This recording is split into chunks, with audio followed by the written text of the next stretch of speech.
उनको सिंता के नाम से फंड मिला है, उनके पर्सनल नाम से नहीं मिला है। Emergency EC meeting was called on the 5th of August and we resigned on the 7th of August. Pasta Singh, who was the General Secretary, who still hasn't resigned at all, and that is how she has the power to do everything, till now.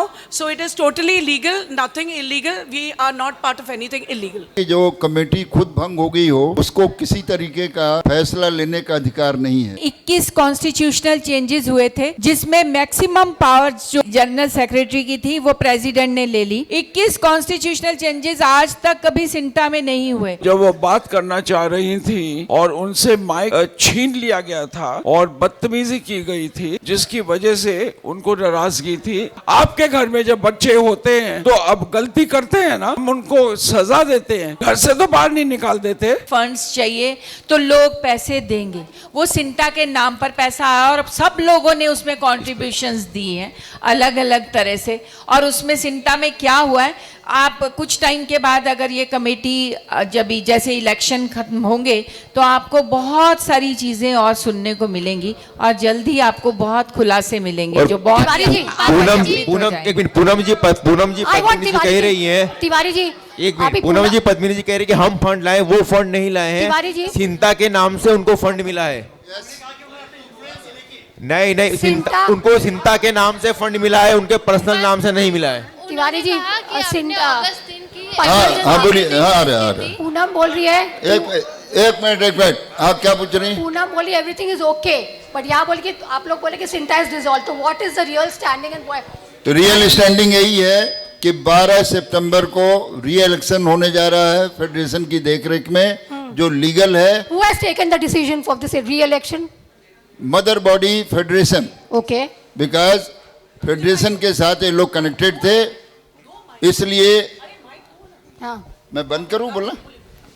हाँ तो ये जो है federation decide की है, इनके 11 मेंबरों के जो रिजाइन किए हैं, 12 लोगों ने उपासना सिंह के साथ मिलकर के, क्योंकि इन्होंने मिनट्स में डाला था कि हमारा री इलेक्शन होगा, जिसको कि फेडरेशन की देख रेख में होगा। वो ग्राउंड पे हो रहा है। Is that the ground? Yes, I'll elaborate on this, Tiwari ji. Yes. We had our last official EC meeting before we resigned, okay, and in that emergency EC meeting that we called, we decided that we want to dissolve the committee.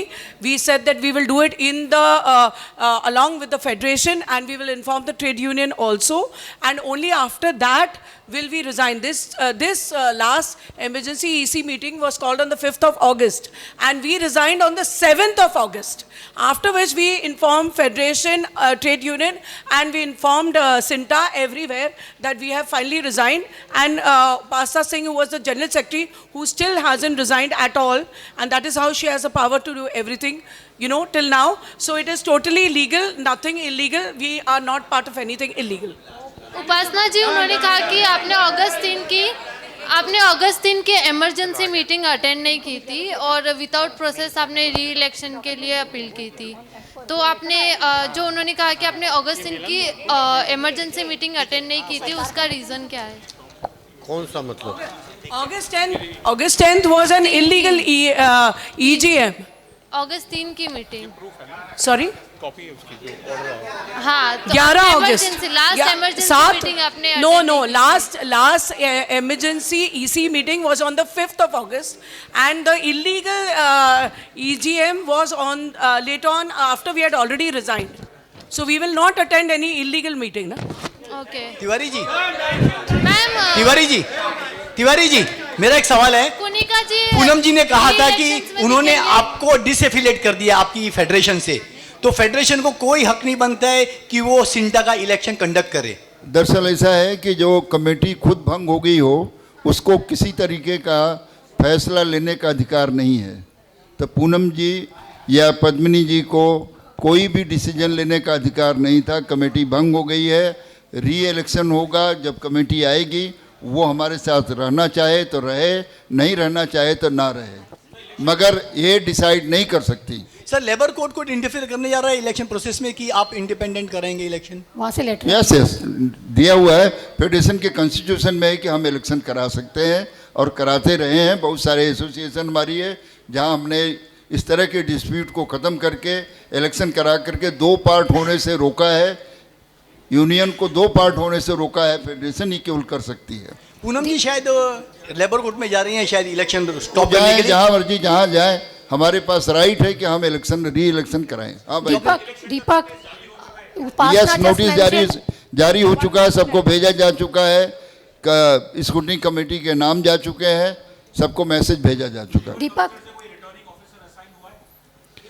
नहीं, federation के लोग रहेंगे, labour की तरफ से रहेंगे।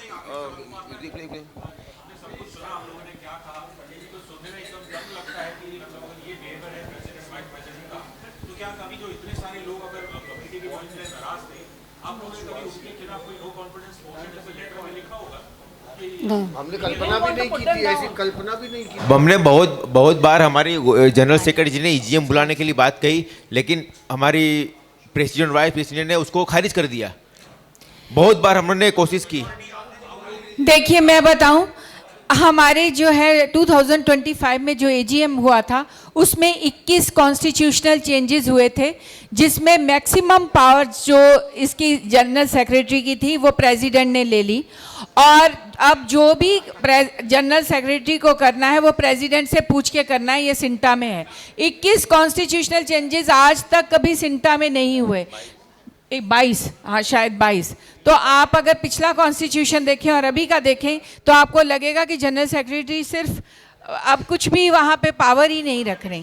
दीपक, उपासना just told me that Deepak, Upasana just told me that. One second. Hello. Upasana just told me that they made you cry. Poonam and Padmini made you cry. What exactly had happened on that day? What did they do? They made you cry. Yeah. CP Thakur, correct. Well, Thank you. Neeta Jahangi was in the AGM and she wanted to speak. तो जब वो बात करना चाह रही थी और उनसे माइक छीन लिया गया था और बदतमीजी की गई थी, जिसकी वजह से उनको नाराजगी थी। That is why she was given a show cause notice, but Upasana and myself and a few others agreed that show cause notice किसी को नहीं दिया जाएगा. We will only give them a letter because they are our children. वो हमारे बच्चे हैं, हम उनको बुलाएंगे, उनसे बात करेंगे, दूसरी पार्टी को बुलाएंगे और फिर अगर ज़रूरत पड़ी तो उन्हें सज़ा मिलेगी. बट सज़ा does not mean cancelling the card. It means 1 महीना, 2 महीना, 3 महीने, that's okay because they are our children. आपके घर में जब बच्चे होते हैं तो अब गलती करते हैं ना, और हम उनको सजा देते हैं, घर से तो बाहर नहीं निकाल देते. So this was very important. I hope your question. हम खुद 2 साल 3 साल जो मैंने जब झल्ली में कर रही थी और दीपक जी ने सबसे पहले इनिशिएट और सिंटा से कह के मेरा केस सॉल्व कराया. मेरी एक फ्रेंड हॉस्पिटल में बीमार थी और मैंने दीपक जी को फ़ोन किया और उन्होंने उसका जो भी है वहाँ पे उस आर्टिस्ट की उन्होंने मदद की, बल्कि पैसा बढ़वाए. तो अगर दीपक जी पे एलिगेशन लगाया गया कि ट्रेजर है या इन्होंने कुछ गलत किया तो ये बिल्कुल बात गलत है, क्योंकि मैं इस बात का सबूत हूँ. 2 बार मुझे इसके प्रूफ मिला है. दूसरी बात है उस कमेटी के बाद ये कह रही हूँ कि जो ग्रुप बन रहा है, ग्रुप में बहुत सारे मैसेजेस होते हैं और हमने उस दूसरे ग्रुप की तरफ से पढ़ा है कि ये इलीगल है, ये वो इलीगल है. तो मैंने पूछने की कोशिश की, एक बार मैं ऑफिस गई थी, मैंने पूछने की कोशिश की कि ये सब क्या है, मुझे याद नहीं. तो ये जो जवाब दिया है वो मेंटेलिटी बता रहा है उन लोगों की. उन्होंने ये बोला कि ये जो ग्रुप बना हुआ है ना सिंटा के लोगों का, ये फालतू लोगों का ग्रुप है, ये इलीगल ग्रुप है. ये उन्होंने कहा है ये सब फालतू के लोग हैं. तो यहाँ से आपकी जहनियत पता लगती है कि आर्टिस्ट के लिए उनकी क्या जहनियत है और इनकी क्या जहनियत है. बस मुझे इतना ही कहना था एक आर्टिस्ट के तौर पे. Thank you so much. Guru photo भाई थोड़ा नीचे करो ना दादा. भाई कैमरा नीचे रखो ना थोड़ा.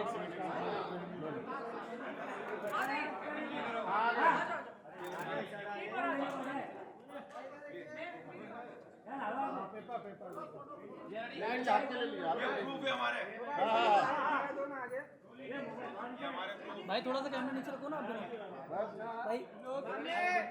आप 2 फ्रेम मार के नीचे रख लो. सामने देखिए. Thank you.